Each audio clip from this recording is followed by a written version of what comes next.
Well, hello and welcome to Grow Free with Emma B. I don't remember the episode number, but I'm really, really delighted to be in December 2021. The theme in our Grow Free community this month is coming home. And by that, I mean, well, coming back to a sense of safety. That could be our own home, our building. It could be coming home into our body. I think life is just so busy, isn't it, that we're often out there doing things. And the idea of coming home is that balance, the pause, the exhale, coming to stillness, which I have to admit has been it feels like it's been a kind of a slow journey towards that for me. A lot of my practice over the years has been busy trying to fix and change things, and learning to just allow in my daily habits is a newer thing, and something really, really beautiful that I honor and treasure more and more and more. And I'm really, really delighted to welcome my guest this month, a lady called Gail Brenner, who I came across in the Wisdom of Trauma series of talks and practices, and integration circles was the word that they used, kind of gatherings, meetups in the series, the Wisdom of Trauma, that was run and founded by the organization Science and Non-Duality, who really share the kind of approach and ethos of the whole Grow Free community. As I set it up, it was always about bringing together this new contemporary understanding of humanity, of biology, of trauma, with the wisdom of indigenous and ancient and various kind of spiritual practices from around the world. So yeah, that series broadcast the movie with Gabor Mate, and had a number of really beautiful inspirational talks and these integration circles, which was a live opportunity to be part of a community, a healing experience. And Gail was holding space for these integration circles. That was back in October, and I know that I turned up in a couple of them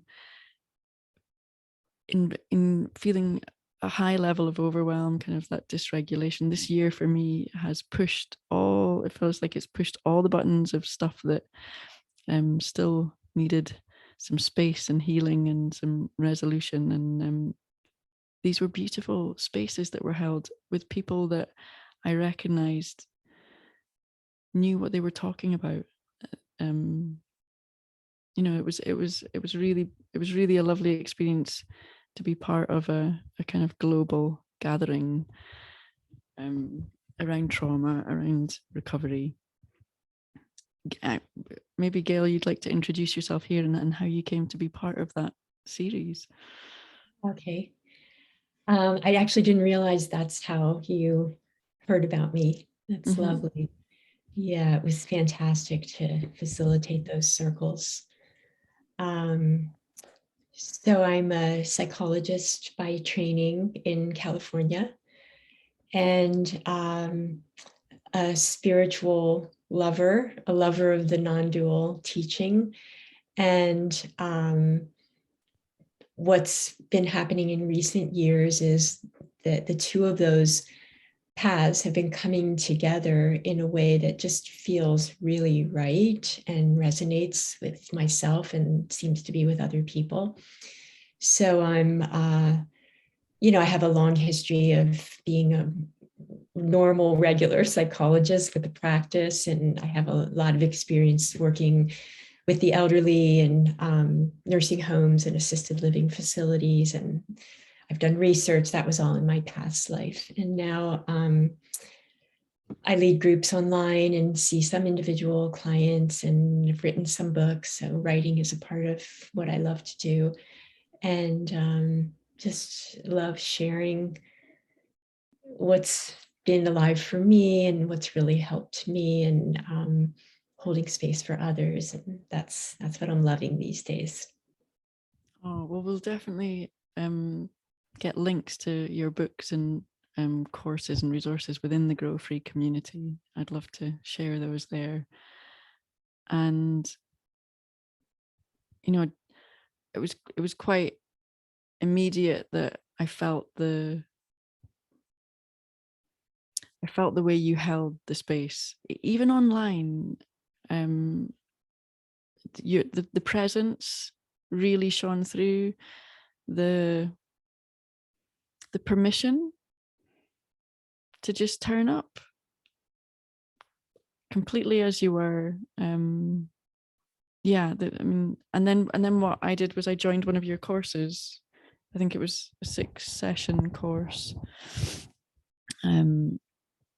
which I think you called deep trauma healing, and you moved through different kind of topics there, and that was massively helpful again for me. Brought another deeper awareness, and yeah, kind of just being held and heard, probably. So simple, isn't it? Held and heard. Held and We heard. all want that. Yeah. And I'm appreciating that you're bringing up holding space, because it's just, it feels so important to hold safe space for people, to create a space where people can feel comfortable letting down their guard and bringing in parts of themselves that might feel shameful or unwanted, and to have the safety. And it doesn't happen immediately for people, but just like, coming to a safe space over and over where you can just go, yeah, I can just be here. I belong here, and I can just be as I Yeah, am, with everything included. yeah. I almost want to jump onto one of the last questions around that.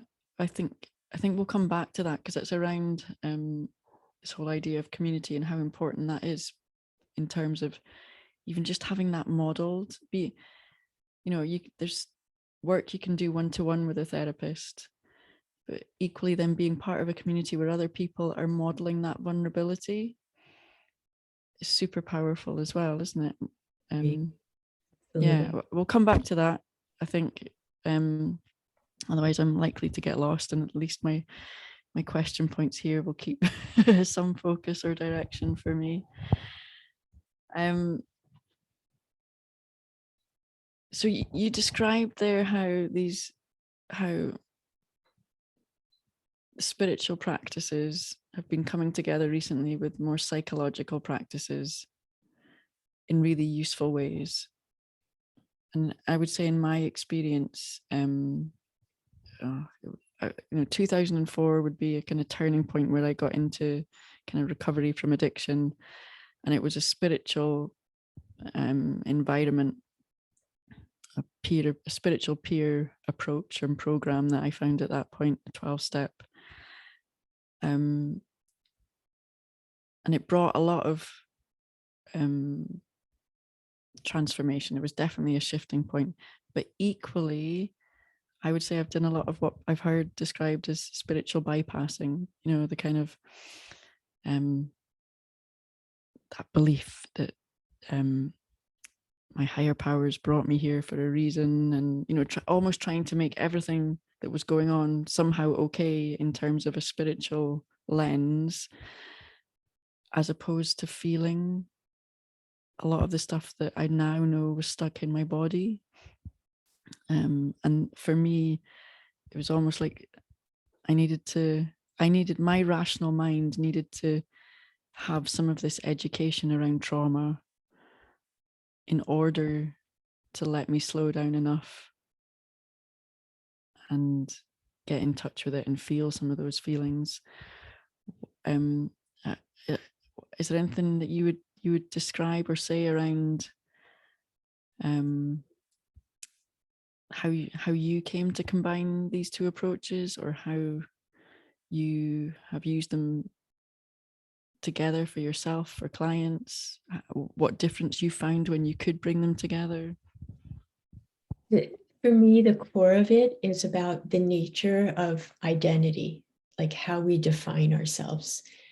And left to our own devices without any spiritual practice or therapy or anything, we usually define ourselves by our thoughts.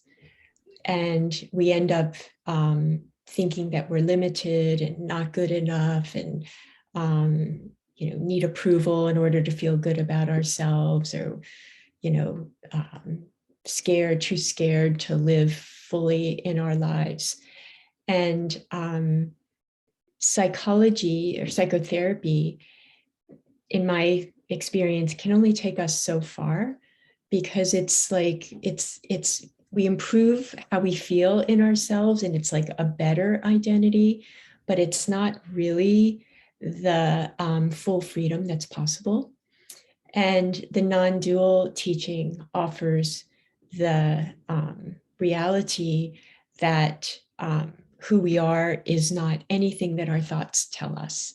In fact, we're just pure energy and openness and aliveness and here in the present moment. And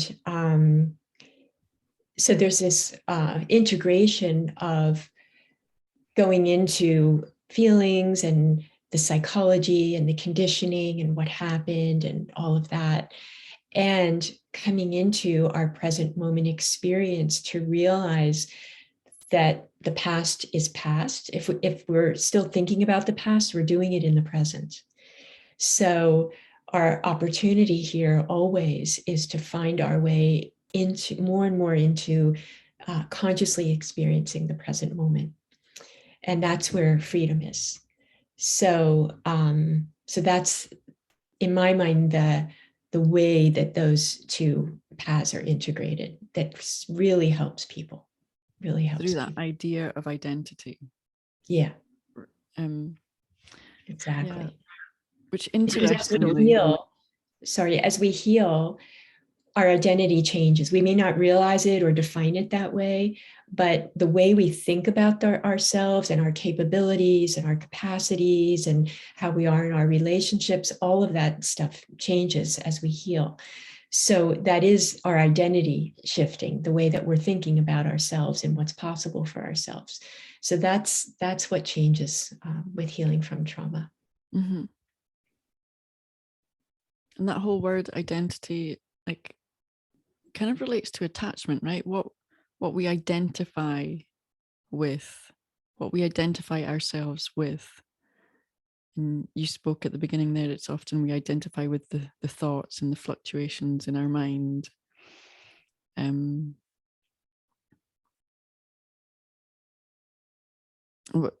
mentioned briefly, like the sort of introductory course we do in the Grow Free community is a lot around that. It's around recognizing the kinds of thoughts, the kind of behaviors, the kind of feelings that come with our different nervous system states. Because what's confused me a lot over my sort of journey was always feeling like the need to be healed. I needed to believe that I was healed. And when I was kind of safe on my own in my bedroom, I could convince myself of that.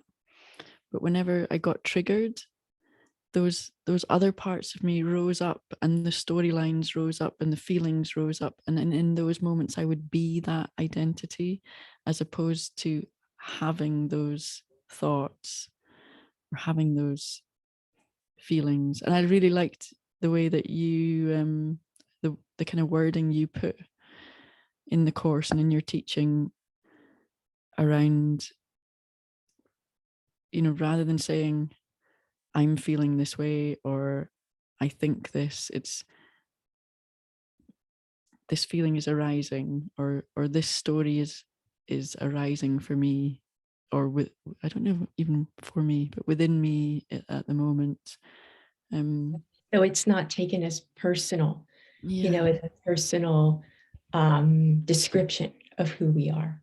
Mm-hmm. Yeah. So to say, fear is arising right now, or fear is present right now, as opposed to I'm afraid. I'm afraid, like just like we wear it, like it's a real description of who we are.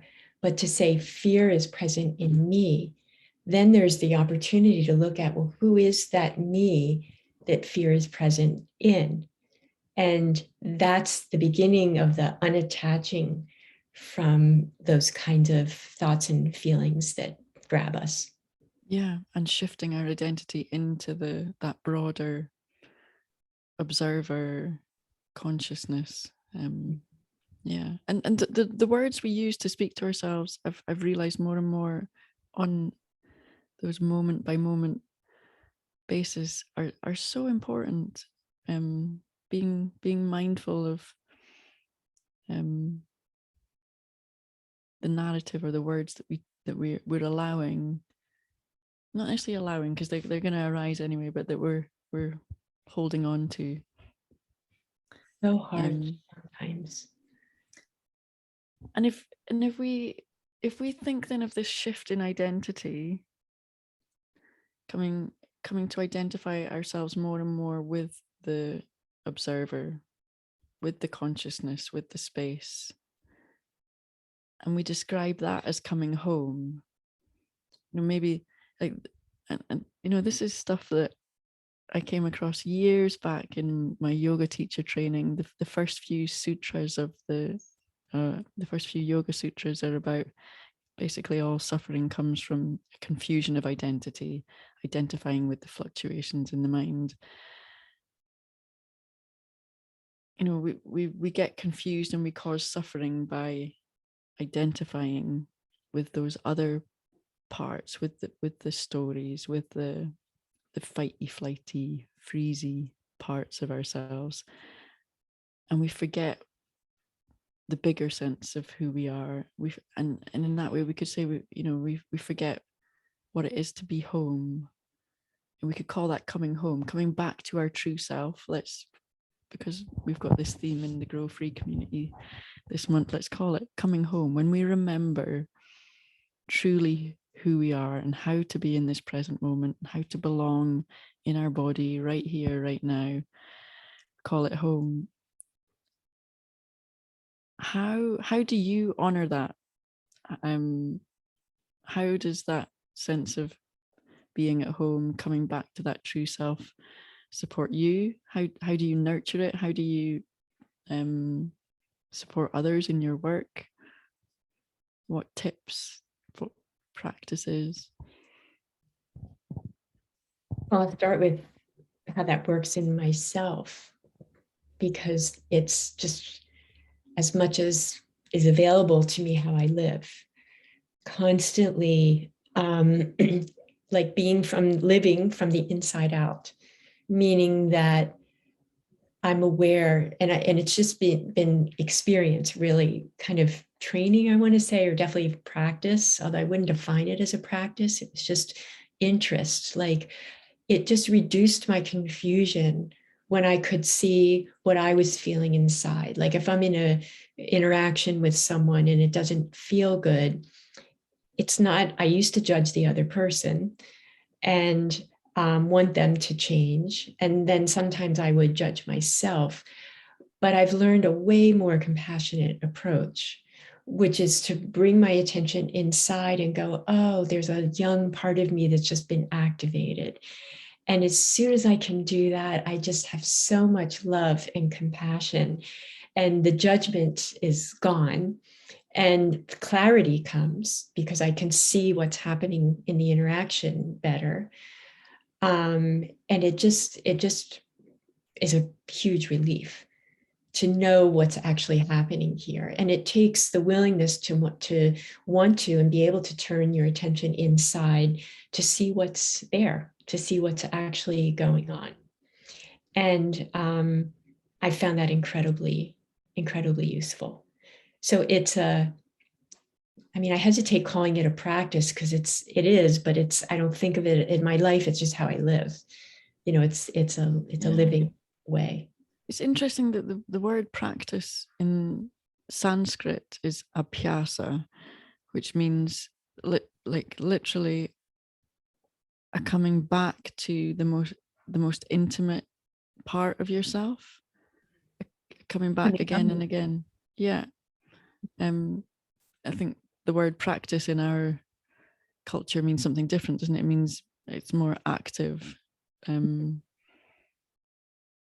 But yeah, just a willingness or an intention to keep doing that. And it sounds like sounds like you honor those inner parts of yourself that would take you away, and give and show them compassion.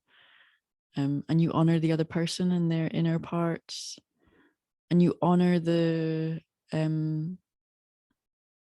peace and the freedom that you found through doing that. Has it been a That's kind of the happy effect, you know. But for me, what's more important is honoring what's present. Yeah. And when I work with other people, it's the same. You know, it's almost always the same message, which is, you know, recognize what's been triggered in you, and see what age it is. Like, it's probably a young part of ourselves, and then just honor that part for being there, for stomping its feet, for, you know, wanting to, you know, everything to just be better, to not want to feel feelings, you know, all of that, but to just bring a great, like, unlimited, unconditional acceptance to ourselves. And this is where the spiritual comes in, because in you know, the absolute reality, everything is included. Like, nothing can be outside of reality. And we can bring that down to quite a personal level, which is include everything, every little bodily sensation, every, you know, every little part of us that worries and fears and doesn't feel, and feels abandoned or whatever, and just give our loving attention to that. And by doing that, it changes the relationship that we have to those parts of ourselves. So when we believe that's who we are, we're identifying with them. But when we can notice from this, you know, open space, that these different parts are arising, and we love them, just like mother love, parent love, there's just a relaxation that happens. It's interesting as well, isn't it? When we were talking at the beginning about the fight, flight, freeze, and me course, I described that we bring in like the inner mother within us as a key resource to develop. And as you were talking there, and you said something about just include everything. Now I can get that way more, but you know, even a year ago, a couple of years ago, there would be some things that I just could not get my head around. How can I like include or accept? There were some things that just felt too like the level, I'm going to call it dysfunction because that was the word I used, but the level of dysfunction I found within me, the difficulty I had in being organized, taking care of things, taking care of my daughter, you know, managing work. Um, it felt too. I could not get my head around how could I see, how could I admit that there was such an automatic shutdown. Like there was part of me could see it, but I was so scared that that was really the truth, and then so scared to show anyone else because I would be sacked or no one would want to work with me professionally, or so that this fear of exclusion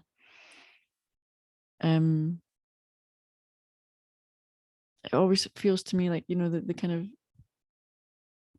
from the herd or the tribe or the social pack or the family, we've done such a lot, I think, of excluding each other, that,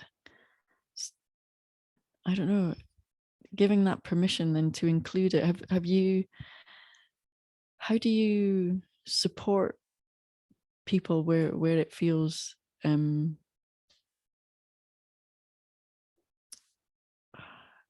almost impossible, like, or it's just some, you know, on a not very automatic level, something's not letting that happen? That's to be honored. You know, there's an intelligence that runs through us that's protective. And it sounds like when that was happening for you, you were already in overwhelm or almost in overwhelm. So then going in to include everything, every little feeling and all the hard places in it, too overwhelming.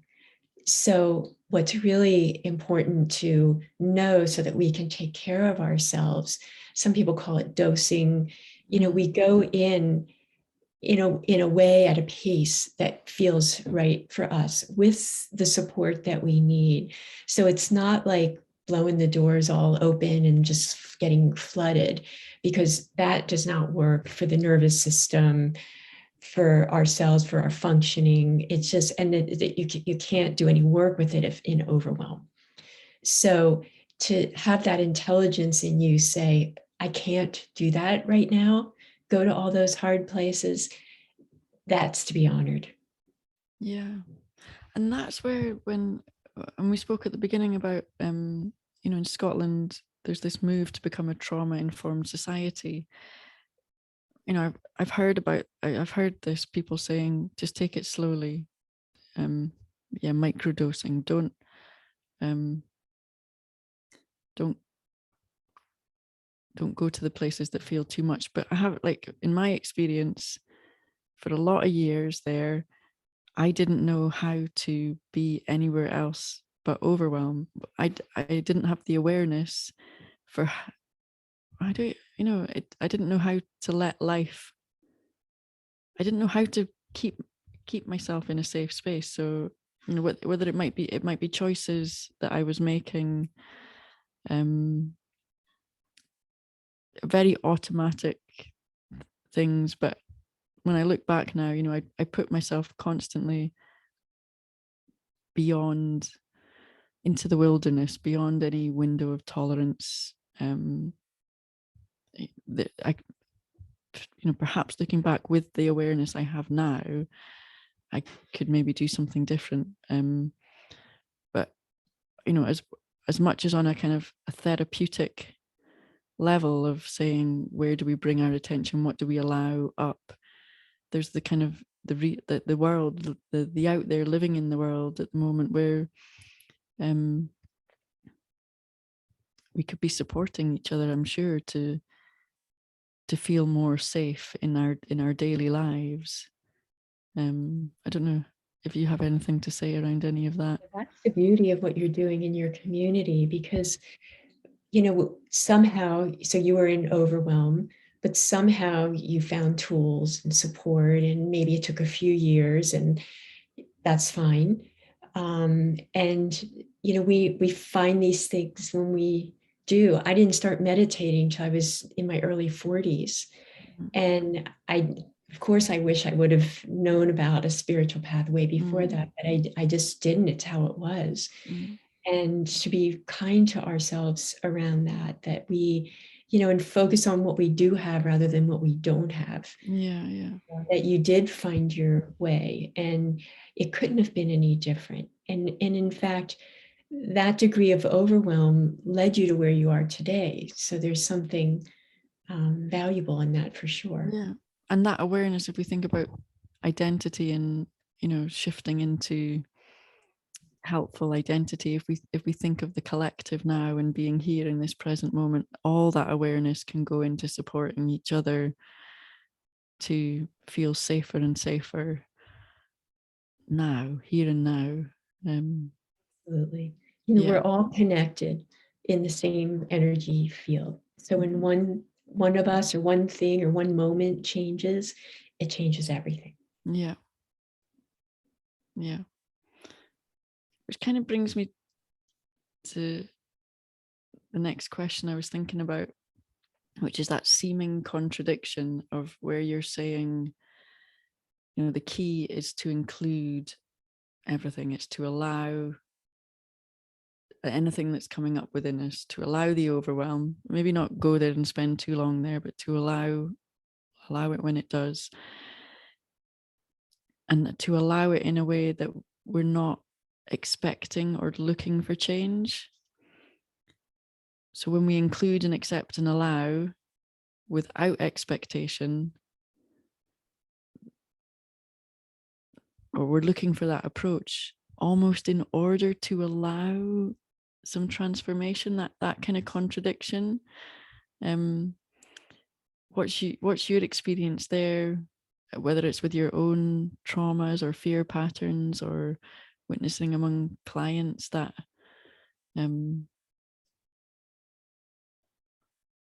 that relationship between not expecting and then allowing transformation or change? That's a very tender place. With an expectation means we're attached to an outcome. Mm-hmm. And when we allow a feeling and welcome it in and say, I'll welcome you in as long as you go away, or I'll welcome you in as long as I'll feel better after I do that, that's conditional. And that's not actually completely unconditionally welcoming. Unconditional means, like unconditionally welcoming a feeling means welcoming it as if that will be your experience for the rest of your life. Like that much. Like it's like a huge, yes, this thing can be here as long as it wants to be here, as strongly as it wants to be here. And here's the paradox, that liberates it. Because in resistance, there's a saying, what we resist persists. In resistance, it still gives that feeling some life. And when we just flood it with love, unconditional love, that's when it relaxes. Yeah, as you're describing it, what's coming to my mind is interactions with my daughter, where I'm sure I can be more unconditional. But also coming to my mind is there's also seems to be a movement around at the moment of resistance. A finding our yes and a finding our no. I wonder how that relates into this kind of trauma work of being able to say, maybe it's more of an external no, I don't know, but being able to say, this is not what we want in our world. When we see it, I'm not sure quite how to explain it, but you're not referring to personal boundaries. Say no. I think this is more collective. It feels like there's I've heard of kind of almost resistant movements to, whether it's the kind of ongoing colonialization, slavery, environmental things, that people are standing up and saying, not anymore, no more. But is that a different kind of resistance? Is that It depends on where it comes from. So if it comes from love for the whole, which is unconditional love, then it's inspired action. And if it comes from division and anger and strong point of view, then it has a different feel to it. Yeah. That I would call resistance. But the same action can have a different energy to it because it comes from just the natural movement of life to stand on a soapbox or whatever action you're going to take. Life can move us that way, and it's kind of uncaused action. But when it's caused by strong points of view, that comes from a divided place. Yeah. And people feel it. I was speaking to someone earlier about this. When you truly at a deep level can say that's just not okay anymore, but with love, it's felt, isn't it? It's completely felt by the other person, and they're not going to fight it anymore. They not with you, maybe internally for a while. Yeah, no, I think I And you can end a relationship in complete love. That's yeah, possible. yeah, and it's much more it's much more transformative and healing for everyone that way, isn't it? I think Yeah. yeah, it's not exclusion. It's not it can be a completion, but it's not it's not exclusionary, if that's a word. It doesn't exclude the other person Not from. blame. There's a lot of division in relationship and also in our world. We blame the other side. Mhm. They're wrong. And division creates more division. Yeah, yeah, That's where a trauma informed lens is very helpful. It's made me so much more compassionate, even toward people who, I don't agree with their points of view or they do really bad things. My mind right now, I hear some crime in the news or something, and right away it's like, oh, that person, what trauma have they gone through? yeah, And not that it was right and it's horrible and all of that, but the understanding is so like to the surface now. yeah, yeah. And it is very often just you see the little child who didn't get what they needed, and Exactly. when that little child becomes a big adult in different arenas, yeah. No, that's beautiful. That I think I feel the possibility of that different way of responding that wasn't available to me before. It's a voice I've been looking for, an approach I've been looking for with myself and definitely with my daughter. Um, and that's, I guess, here then. Well, you spoke about the importance of community earlier, and the work that we're doing in Grow Free, and you know, I'm sure there's lots of these going on around the world. Um, and where we touched on near the beginning that some of this work, this healing work we can do, and it's conventionally for a few generations been a kind of one-to-one working with a therapist. Or I was speaking to someone else earlier today who, was like, I've done a lot of this work on my own, we sit and meditate on our own, or we read these self-help books, or my feeling, there's some lovely movements, around developing peer approaches, lots of there's brilliant resources that it's not I don't think there's not a role for one-to-one therapy anymore at all, but the power of community, the power of trauma-informed communities, a community with strong values and foundations and practices and boundaries can be so powerful. And courses like yours, which, in 6 sessions, there was a sense of community. There was, I remember a couple of times where there was stuff going on with me, and I was trying to find words to ask a question, but then somebody else would voice something and an answer would come through them and their example and their modeling, just witnessing someone else going through a process. What is community a key way that you're working at the moment? Where do you see the role? Is there a shift in terms of how we can approach our healing? Or the idea of therapy? I think community is extremely powerful. Groups. Trauma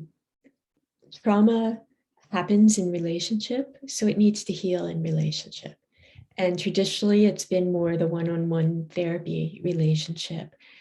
But I don't know, I've thought about this. It's hard to even put into words, but it's so powerful when a group of people gets together and there's a safe sense of safety. I would add that to your list of what the community provides, the values and all of that. And it has to be held in a safe way, so that stuff can get managed, because things come up in the context of a group, and that's normal life. And not only do we get to hear other, like you were saying, I mean, that's not an uncommon thing where you have a question or you don't even know what your question is and it gets answered by someone else.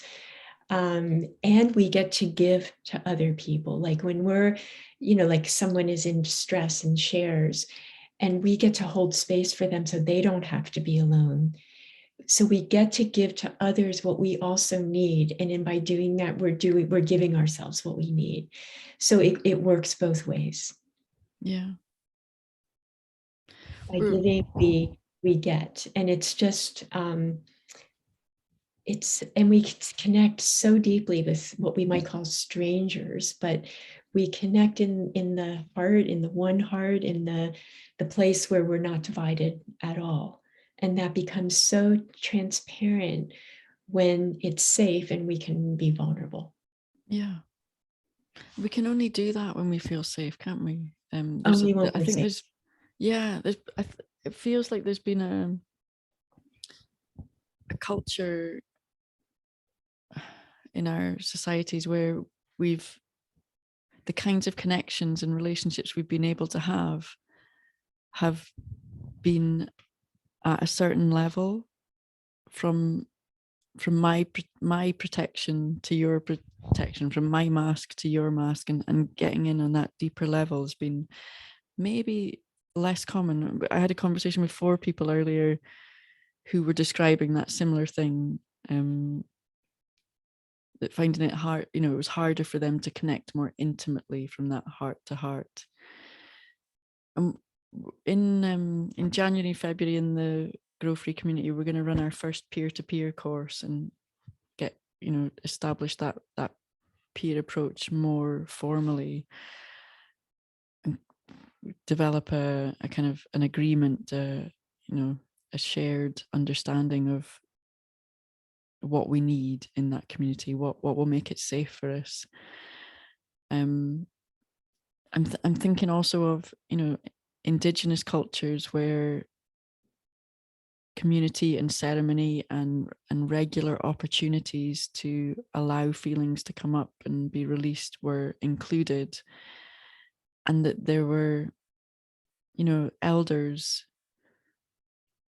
entrusted and capable of creating these safe spaces and understanding what kind of criteria, what kind of environments or foundations have you recognized are important for communities that support these deep connections and support our vulnerability, and then support our power, our true power. Yeah. Well, I think like we're talking about, the primary foundation is safety and holding. I mean, it can get more specific than that, although I don't like to have too many rules. Certainly confidentiality is one. I mean, that's super important. And an agreement that helps with the sense of safety. But yeah, I guess for me, that's the main thing. And then it can just flow from that and see what happens. And, if there's whatever size the group is, there's going to be people at different places. Some people, no matter how safe a space you hold, they're not going to feel safe in it. And that's something that develops over time. There's lots of of a sort of biological cues to safety, isn't there? In terms of like soft facial tones, melodic voices, Yeah. greenery, birdsong. But I think what I'm hearing you say there, without trying to put lots of rules, and we had a lovely conversation on a previous podcast around respect and what it is, and it's not about long sets of rules, was maybe they're just around non-judgment, inclusion, acceptance. If we know we're accepted, even when we feel unacceptable, if we're heard, without being reacted against, that lets us feel safe. It's also an opportunity because the mind judges, like, somebody will say something and then the mind might go, oh, well, my problem's worse than her problem. Or, she shouldn't, there might be a should or shouldn't about whatever it is. And that's an opportunity then to notice, to put the mirror up and reflect back in, like, something just separated me from the safety in this community. And it had nothing to do with the other person. So it's an opportunity also for, in real life, we're in groups of people, at some point or another, we're gregarious beings. So to learn how to be in relationship in a safe space feels super important, not just for healing trauma and being, but also for taking that out of the group and living life in that sense of safety. A lot of us have a sense of mistrust. We grow up with that for very valid reasons, and we honor that. And then we learn, like, oh, maybe we can trust, and then we learn how to discern, and maybe in a safe group, and then be able to take that out and test it in a bigger arena. So honoring where we are and letting ourselves take little steps in the direction that we recognize. Experiments. I always encourage people to do experiments that are outside your comfort zone.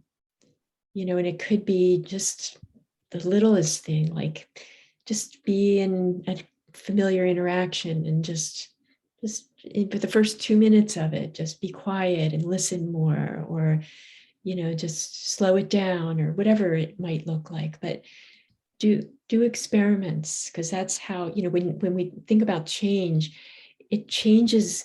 When we really change, we change how we feel in our bodies. We change the way the brain works changes. So to do experiments to invite those new experiences in can be really valuable. Yeah. And to experiment means to not be attached to the outcome, like we described earlier. Which, interestingly, my sister sent me a presentation which was all around trying to move the public sector away from commissioning work in terms of outcomes and more in terms of learning, letting all of it be, basically letting all of life be an experiment. That sounds, that sounds like something I could get involved in these days. I think the whole experiment and trial and error thing, it wasn't quite there for me for a while, but I'm happy to play with little experiments these days. You're saying play, and that's exactly it. Like, just, when you're just putting your toe into some new territory, it's just a playground. You're just trying things out, and yes, not being attached to the outcome and holding it lightly, not seriously, but just try something a little bit out of our comfort zone. If we grow, we have to get out of the comfort zone. That's part of the deal. That's part So of the deal. to just invite ourselves out without a lot of pressure. Yeah.